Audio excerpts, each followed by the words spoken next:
Kisah Nabi Idris alaihissalam di langit keempat.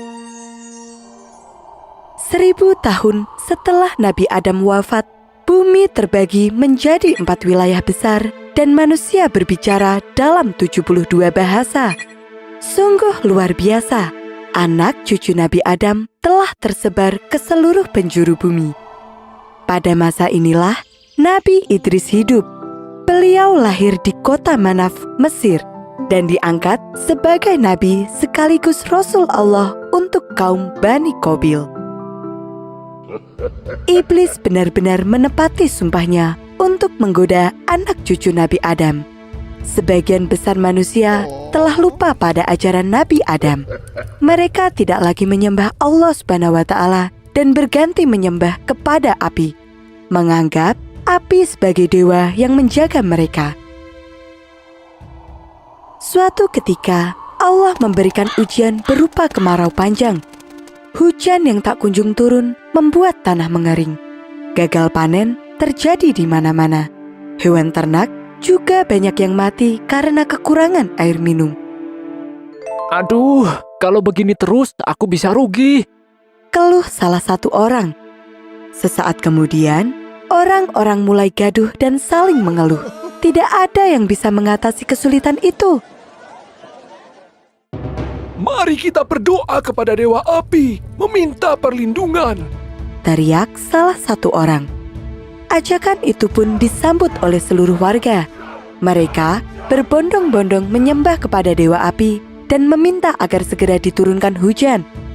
Wahai Dewa, turunkanlah hujan, Pinta para warga. Namun, hujan tidak juga turun, meskipun mereka telah berdoa berkali-kali. Semakin lama, kekeringan semakin parah.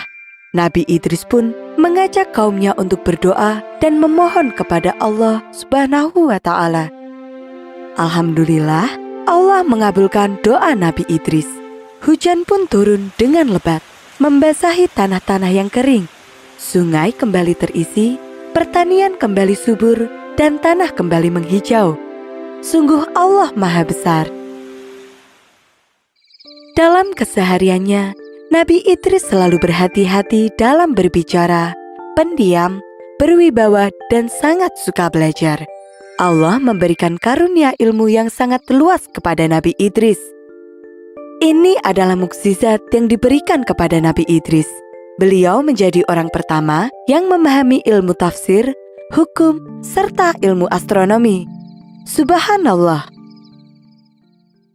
Mukjizat berikutnya adalah kemampuan untuk menulis dan membaca. Nabi Idris adalah orang pertama yang bisa membaca dan menulis. Selain itu, Allah Subhanahu wa Ta'ala menurunkan 30 sohifah atau lembaran kepada Nabi Idris yang berisi petunjuk yang harus disampaikan kepada kaumnya, Bani Qabil, agar mereka bertaubat dan menyembah Allah. Tidak hanya cerdas dan memiliki banyak ilmu, Nabi Idris juga mendapatkan mukjizat menjahit. Beliau sungguh mahir dalam menjahit pakaian. Ketika jahitannya selesai, Nabi Idris akan memberikannya kepada orang yang membutuhkan tanpa meminta bayaran sedikit pun. Subhanallah, sungguh mulia sekali. Dalam 1 minggu, Nabi Idris menghabiskan 4 hari untuk beribadah kepada Allah dan 3 hari lainnya digunakan untuk berdakwah. Amalan ibadah Nabi Idris yang sangat sulit diikuti oleh orang-orang adalah berpuasa sepanjang hari dan beribadah sepanjang malam. Sifatnya yang sungguh mulia ini menarik perhatian malaikat Israel. Malaikat Israel berdoa kepada Allah agar diperbolehkan untuk bertemu dengan Nabi Idris. Setelah doanya dikabulkan, malaikat Israel pun turun ke bumi dalam wujud manusia dan pergi menemui Nabi Idris. Semakin lama, malaikat Israel semakin kagum dengan sifat-sifat mulia Nabi Idris. Hingga suatu ketika, Nabi Idris mengetahui bahwa sahabatnya itu adalah malaikat. Nabi Idris menyampaikan keinginannya yang paling dalam kepada malaikat Israel, yaitu merasakan kematian. Nabi Idris meminta kepada malaikat Israel untuk mencabut nyawanya. Sungguh permintaan yang berat.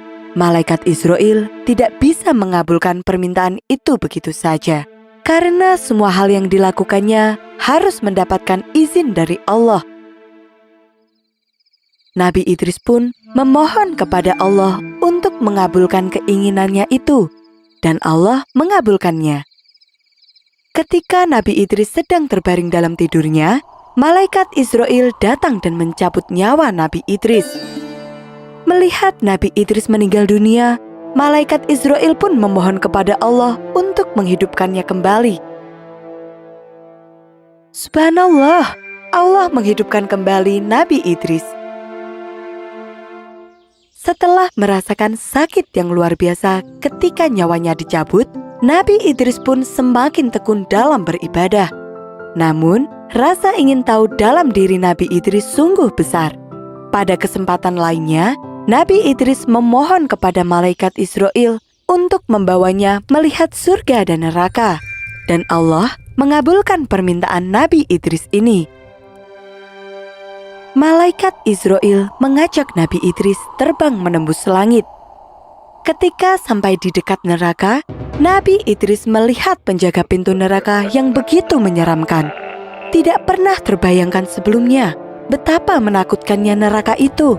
Tempat yang sangat mengerikan di mana manusia akan mendapatkan siksaan setelah hari kiamat nanti.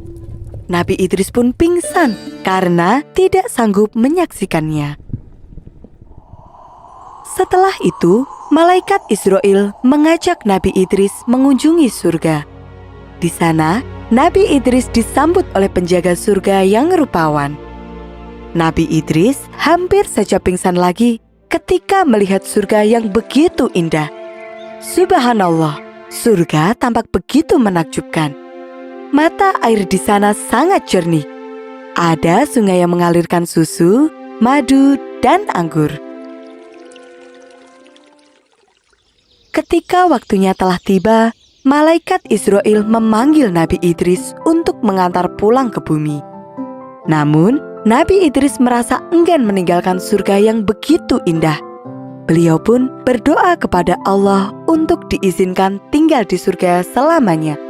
Allahu Akbar, Allah sungguh mengasihi Nabi Idris. Maka Allah pun mengizinkan Nabi Idris untuk tinggal di surga. Nabi Idris menjadi nabi pertama yang diangkat ke surga, dan kisah ini dibenarkan oleh Nabi Muhammad SAW. Ketika Nabi Muhammad mengunjungi neraka dan surga dalam peristiwa Isra Mi'raj, beliau bertemu dengan Nabi Idris di langit keempat. Nabi Muhammad bertanya kepada malaikat Jibril yang menemaninya, dan malaikat menjawab, Inilah Idris.